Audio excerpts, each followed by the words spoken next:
ئێرە دوورگەی سڤالبارە، ئەو دوورگەیە کە 3400 ورچی سپی لێیە و دانیشتوانەکەی تەنها 2800 نەفەرە.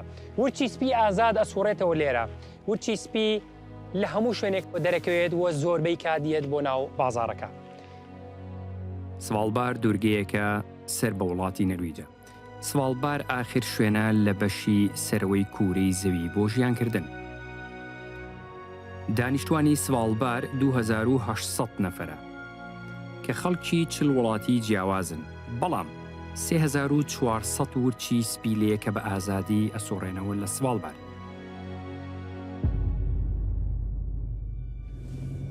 طبعاً ئەمە مەتارە ئەلێرەیە و لە بەردەمی مەتارە جێگەیەک هەیە لە ئەو جێگەیە پار مانگی 7 و مانگی 8 تقریباً ئەلەویە کەسێک خەوت لە ناو خێمەیە ورچ خواردی. کاتێکە ئەو کەسە لە ناو خێمەکەی خەوتی من لە تەنیشتی مەتارەوەم خەڵک لێرە هات و چۆکە سایرە هات و چۆکە بە معدەلی ژیانی پارێزراوە، بەڵام نا ورچ هاو خواردی. کاتێک کە پۆلیس گەیشتە سەری، پۆلیس نێزانی ئەو شەخصە پیاوەیە ژنە.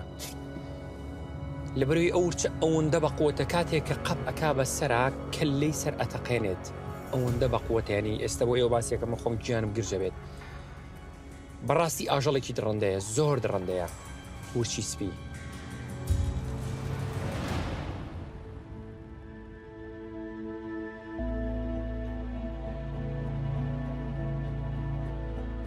سڤالبار 500 کیلومتر دووجایە.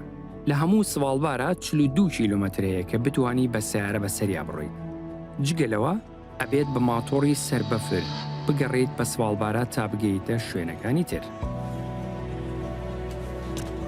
زۆر سوپاس بۆ ئێوە، ڕۆژێکی خۆش.